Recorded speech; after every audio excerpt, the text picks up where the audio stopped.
Henri-Jean Servat, bonjour.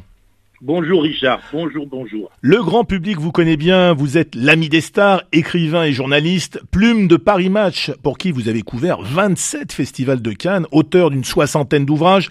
Vous publiez aux éditions de l'Archipel So Chic, au cœur de la vraie jet set. En exergue de votre livre, vous reformulez la chanson de Charles Aznavour en prévenant le lecteur que vous allez parler d'un temps que les moins de 20 ans n'ont pas pu connaître. Tout à fait, c'est très juste. Oui, j'ai eu la chance. Moi, j'ai eu la chance en rentrant, j'ai travaillé à Libération d'abord, Oui. J'ai travaillé à Paris Match, et que moi, comme j'aimais les stars de cinéma, j'ai adoré voyager. C'est une époque qui n'était pas la même, bien sûr, c'était une époque que les moins de 20 ans n'ont pas pu connaître. Moi, je courais après les stars de cinéma à travers le monde. J'allais au Kremlin avec Sophia Loren visiter les bijoux des tsarines. J'allais faire du surf à Hawaï avec Tom Selleck. J'allais à Los Angeles dans la piscine de Sylvester Stallone. J'ai fait plein de trucs formidables et j'ai trouvé que ça a duré pendant 30 ans, cette vie formidable, scintillante, glorieuse, vraiment magnifique, grandiose. Et j'ai voulu raconter dans un livre, de façon tout à fait modeste et simple, comment j'ai retrouvé Zidane une fois chez la princesse de Fürstenberg, alors qu'il avait gagné la Coupe du Monde de foot, comment j'ai emmené Isabelle Adjani dîner avec Bardot et moi au bord d'une petite crique sur la Méditerranée. Donc, j'ai voulu raconter ça. J'ai voulu raconter une époque où on ne peut plus travailler comme ça. On ne peut plus aller habiter chez Delon pendant 2 jours, aller habiter chez Bardot à la Madrague. On peut plus vivre ça aujourd'hui. Oui. Pour un journaliste, c'est plus possible parce que il y a moins de fascination pour cette époque, parce que les stars sont plus pareilles. Et puis maintenant, c'est un peu un nivellement par le bas. Donc, c'est ce que j'ai voulu raconter de façon drôle, amusée, sans faire le matu vu, sans faire le prétentieux, sans raconter que, mais il se trouve que moi j'aimais ça, quoi. Donc je n'arrêtais pas de faire ça. Et puis ce livre a bien marché, marche bien, à tel point que je vais faire un 2e tome, et dans ce 2e tome, j'aurai plaisir à inclure Charles Aznavour, que j'ai vraiment adoré, qui habite en Provence. Là on se parle, je suis à Saint-Rémy en Provence, et Charles avait une maison à Mouriès, et j'ai souvent vu Charles en Provence, je l'ai vu à Paris, je l'ai filmé à Marseille, chez vous. Et oui. J'étais installé dans le bureau quand Gaudin l'avait fait citoyen d'honneur de la ville de Marseille. Oui. Et après, on est allé manger, enfin, je sais plus ce jour-là quoi, mais on était allé manger une bouillabaisse avec Charles sur le port. Sur le vieux port. Oui. Voilà, on a mangé une bouillabaisse ensemble. Donc, ça veut dire que je suis content d'être en lice pour le prix Aznavour. Et je célébrerai Aznavour dans le tome 2 de mon ouvrage, dans la suite. Quoi. Parfait. Mais vous êtes quand même très nostalgique. Vous dites, je voulais retranscrire mon admiration pour une époque bénie des dieux, élégante et libre, avec des gens délicieux, pleins d'esprit, qui avaient du charme et de la culture. Cette époque est révolue, dites-vous, et elle n'existera plus jamais. Vous dites qu'aujourd'hui, dans la société du spectacle, tout est vautré, entrouvert de façon obscène et impudique par des gens sans scrupules. Vous dites, il n'y a plus de distance avec les stars, la sacralité a disparu. Ah oui, mais complètement. Je veux dire, pourquoi Bardot, Delon ont pu exister comme ça? Parce que c'était une époque que vous connaissez assurément aussi bien que moi, où il y avait une chaîne de télévision, il n'y avait pas les réseaux sociaux, tout n'était pas galvaudé, répandu, on gardait du mystère, du secret. Je me souviens la première fois où j'ai rencontré Brigitte Bardot, je suis allé chez elle dans sa petite maison qu'elle occupait rue de la Tour à Paris. Bon, quand elle m'a ouvert la porte, elle avait un bloom automatique pour ouvrir la porte. Bon, la porte s'est ouverte, j'étais à la fois ému, j'étais à la fois content, j'étais à la fois honoré, j'étais à la fois timide, parce que c'était Bardot qui avait été un éblouissement absolu au cinéma, et puis qui avait changé de carrière, et qui était devenu la fée des animaux, la protectrice des animaux. Il n'y a plus de gens aujourd'hui qui ont des trajectoires pareilles. Il y a des gens qui sont célèbres dans l'instant, voilà, des gens qui... Mais il n'y a plus de gens qui ont une continuité de gloire, de lumière, qui sont en lumière aussi longtemps. Quand je suis allé chez Alain Delon, il se trouve que j'ai une époque où j'avais une jolie voiture, j'étais parti en Rolls, pour tout vous dire, chez Alain Delon. Moi, je suis arrivé chez Alain Delon en Rolls, c'était formidable. Je crois qu'aujourd'hui, il n'y a plus d'acteurs qui ont cette aura, cette timide, qui impressionne et qui ont une telle carrière de légende. Je suis élu à Nice avec Christian Estrosi, Oui. Et je m'occupe entre autres des studios de la Victorine. Et je connais l'histoire des studios de la Victorine. Je vais faire visiter les studios de la Victorine à la commission du cinéma des Alpes-Maritimes que préside David Lisnard, le maire de Cannes. Moi, je vous invite très volontiers, si vous voulez, même si vous n'êtes pas à la commission. Mais quand vous racontez, c'est l'endroit où, vous savez que Bardot a tourné Dieu crée la femme, elle a tourné à Saint-Tropez, toutes les scènes extérieures sur la petite plage de la Ponche, et toutes les scènes intérieures, le mambo avec le grand danseur noir à la fin, toutes les séquences à l'intérieur de l'appartement quand elle fait l'amour avec Trintignant, qu'elle rafle le poulet sur la table de ses beaux-parents, tout ça c'était tourné en studio à la Victorine. Belmondo a tourné à la Victorine, Belmondo a tourné plein de films à la Victorine.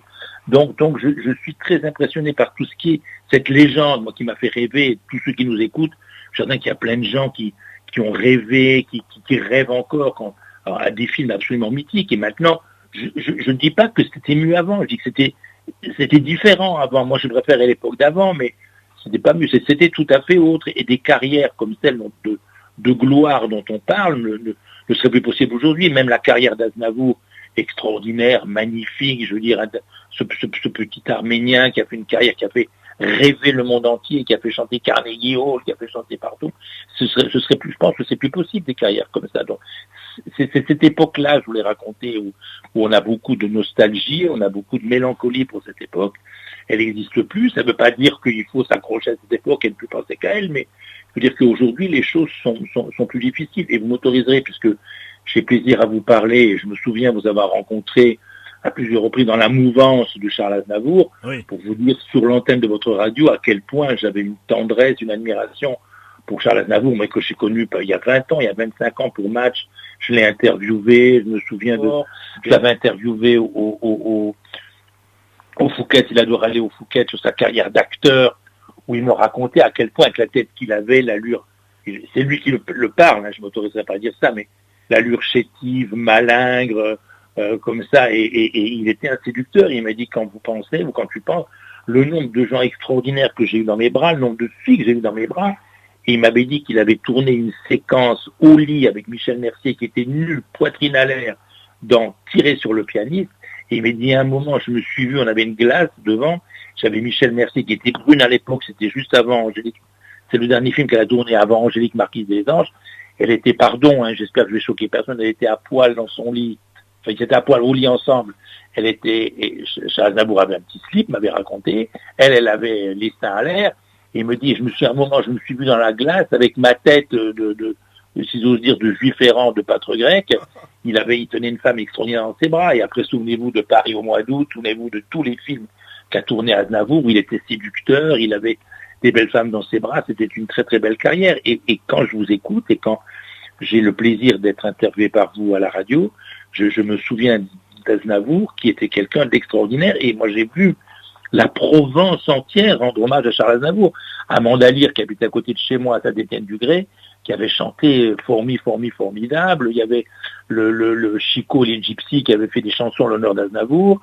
Il y avait le groupe Le Condor, pareil, qui avait Aznavour, Richard Gardet à sa trompette, qui avait chanté aussi, qui avait interprété des airs d'Aznavour.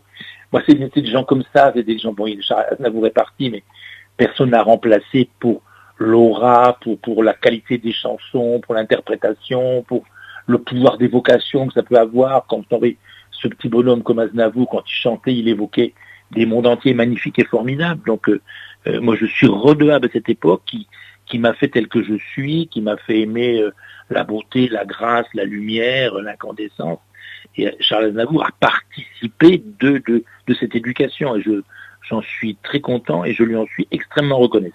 Alors, vous aimez Charles Aznavour, vous adorez Charles Aznavour, mais il y a des stars que vous n'aimez pas, par contre. Ce sont celles qui se font rémunérer pour participer à des galas de charité ou pour une soirée de présentation d'un grand parfum.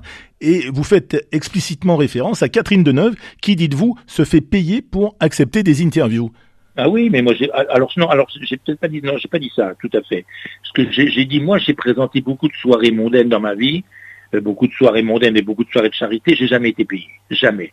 J'ai jamais voulu être payé pour ça, donc il n'y a pas un attaché de presse, il n'y a personne qui peut dire qu'il a payé Henri-Jean Servat pour présenter des soirées mondaines. Et je me souviens un jour, je présentais une soirée, c'était dans un restaurant qui s'appelait la Maison Blanche à Paris, il y avait les lettres de l'alphabet, il y avait 26 stars par rapport aux lettres de l'alphabet, 27 par rapport aux lettres de l'alphabet, et je me souviens qu'il y avait Claudia Carnial qui était arrivée, Françoise Arnoul, Annie Girardot, qui ne roulaient pas vraiment sur l'or, et moi je les attendais en bas elle prenait un ascenseur pour aller sur le restaurant qui était sur une terrasse magnifique, et j'avais voulu leur payer leur taxi. Elles n'ont jamais voulu que je payasse, pardon, mais c'est le français, Oui. Leur taxi. Je trouvais ça très bien, je trouvais ça formidable. Et ce qui m'avait fait indigner, c'est qu'un jour, je me souviens, je présentais une soirée mondaine avec Catherine Deneuve, que je connaissais puisque j'étais parti en reportage avec elle. Je présentais la soirée avec la princesse de Fürstenberg, Altesse Sérénissime, et ex-fiancée du prince régnier de Monaco, qu'elle aurait dû épouser, qui était ma grande copine, qui est toujours ma copine d'ailleurs. Et on présentait la soirée gracieusement, en donnant notre temps, notre énergie. Et parmi nous, c'était pour la création de la Croix-Rouge africaine à Paris. Je me souviens qu'il y avait Omar Bongo qui devait être là, qui sponsorisait la soirée. Et j'ai vu Deneuve qui partait à minuit juste parce qu'elle était, je l'ai appris, je vous le fais court, appris par les organisateurs qu'elle avait demandé à être payée. Qu'un acteur dont la boutique et son nom, vous voyez ce que je veux dire, gagne de l'argent en vendant ses apparences ou quoi, en vendant ses apparitions, pardon. Moi, je fais pas et je comprends pas qu'on le fasse. Mais si certains le font, moi, il y a de l'argent, ça me dérange pas. Mais pas qu'on se fasse payer pour des soirées de charité. Donc, vous avez raison de dire qu'il y a des gens que j'adore et que j'idolâtre, surtout que j'en vois qui ont beaucoup de classe et beaucoup d'énergie, et j'en vois que j'aime moins. En l'occurrence, Deneuve, je dis vrai. Je trouve que c'est une actrice qui a du talent, elle a de l'énergie, elle a duré dans le cinéma, elle dure dans le cinéma, elle a plein de qualités. Le problème, c'est pas son talent que je mets en cause, c'est rien, mais je trouve assez honteux, d'abord de porter de la fourrure quand on a l'âge qu'elle a et qu'on sait ce que ça représente comme horreur, que de porter de la fourrure, on porte pas de la fourrure. D'abord, je trouve que ça l'a grossi un peu, donc c'est pas génial, premièrement. Et deuxièmement, je ne suis pas payé pour me faire une soirée de charité. Moi, j'appelle pas ça. Pour moi, c'est pas des gens bien, c'est pas la vision que j'ai de l'existence. Parce que je vous garantis que je me bataille actuellement à Nice pour que les animaux aient un sort enviable. Et j'ai fait en sorte qu'en un an, sous l'égide de Christian Estrosi, on a obtenu que Nice soit classée première ville dans laquelle il fait bon vivre avec son chien. Je fais ça. Donc je me bataille tout le temps pour sauver des animaux, de la maltraitance, du commerce, de la vente, de l'exploitation, de la souffrance, pour ne pas parler de l'horrible corrida que je déteste au-delà de tout. Donc, et de voir des gens qui portent des fourrures, que pratiquent la surenchère avec ça, ça m'indigne un peu. Donc, vous avez raison, et je ne le renie pas. Je ne cherche pas à faire l'excuteux. Catherine Deneuve ne me dérange pas, c'est une actrice que j'admire beaucoup. Mais humainement, de se faire payer pour des soirées de charité, je trouve ça nul. Voilà, c'est clair et net. Henri Jean, il nous reste 1 minute. Dernière question. Après le départ de Belmondo qui vient de nous quitter, selon vous, combien de stars la France peut-elle dénombrer aujourd'hui? Elle se compte pratiquement sur les doigts d'une main? Ah oui, moi bien sûr, moi je trouve Belmondo, d'ailleurs je vais lui rendre hommage à Nice, à la Cinémathèque, parce que je m'occupe des animaux et du cinéma, et on va faire Belmondo, Bébel à Nice. On va passer tous les films de Belmondo qu'il a tourné à Nice. Bon, moi, il y avait évidemment Bardot, qui n'a jamais tourné avec Belmondo. Il aurait dû jouer dans La Vérité, mais quand il a fait les essais pour faire le chef d'orchestre, il était tellement drôle que ça devenait un fil comique, ils ne l'ont pas gardé. Et Delon, bien sûr. Et moi, j'aime beaucoup, c'est pas que j'aime les vieilles actrices, mais j'aime les gens qui ont une légende. Moi, je pense à Mylène de Mongeau, qui était la partenaire de Belmondo à 2 reprises, dans Sois belle et tais-toi et Tendre voyou. Je pense à Michel Mercier, qui était la partenaire de Belmondo dans l'aîné des fers chauds, et dans je sais plus, enfin, elle était sa partenaire dans 2 films. Donc, je trouve qu'il y a beaucoup d'acteurs, encore, alors qui travaillent moins, qu'on voit moins souvent, mais qui existent toujours, qui ont une légende formidable. Donc il faut penser à tous ces gens-là. Ce sont des trésors nationaux, ce sont des véritables trésors nationaux. Ils ont une carrière, ils ont raconté, ils ont travaillé à Hollywood, ils ont travaillé un petit peu partout, et ce sont des gens qui ont des histoires à raconter, qui nous ont fait rêver, qui nous ont fait aimer la vie, qui nous ont fait aimer le désir, qui nous ont appris la beauté, appris la grâce, appris l'élégance, appris le chic. Donc tous ces gens-là, il faut les préserver. Mais il y en a quelques-uns. Et qui nous ont accompagnés toute notre vie. Bien sûr. Et bien sûr, moi, vous savez, j'idolâtrais Robert Hossein, qui était un ami de Belmondo. Robert Hossein, il m'a appris plein de choses. Il m'a appris la vie. Moi, je l'ai connu quand j'avais 14 ans. J'ai vu Angélique Marquise des Anges. Quand il est décédé, je veux dire, j'étais quasiment avec lui au téléphone 1 heure avant. Parce que je veux dire, j'ai vécu toute ma vie avec Robert Hossein, qui m'a appris la vie. J'ai vécu toute ma vie avec Brigitte Bardot. J'ai habité chez elle, j'ai dormi chez elle.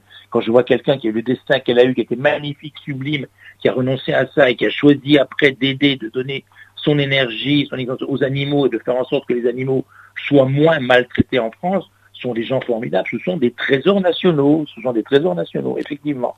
Et le livre pour lequel vous avez la gentillesse de m'interviewer veut raconter ça, veut raconter tous ces trésors nationaux qu'on a rencontrés. Moi, je veux raconter ces gens que j'ai rencontrés et qui m'ont fait aimer l'existence et qui m'ont rendu plus grand et qui m'ont appris à considérer le beau avec attention et à faire de belles choses dans mon existence. Voilà. Parfait. Écoutez, merci Henri-Jean Servat pour cet ouvrage dont je rappelle le titre « So Chic », publié aux éditions de l'Archipel, un livre, je le rappelle, qui est en compétition pour le prix Charles Aznavour 2021, qui sera remis le 3 décembre à Marseille. À bientôt Henri-Jean.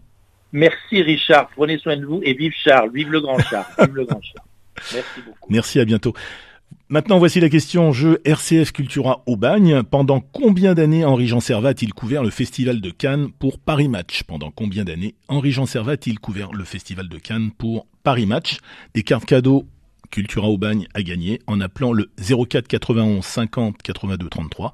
04 91 50 82 33. À vous de jouer. Richard Fandikian.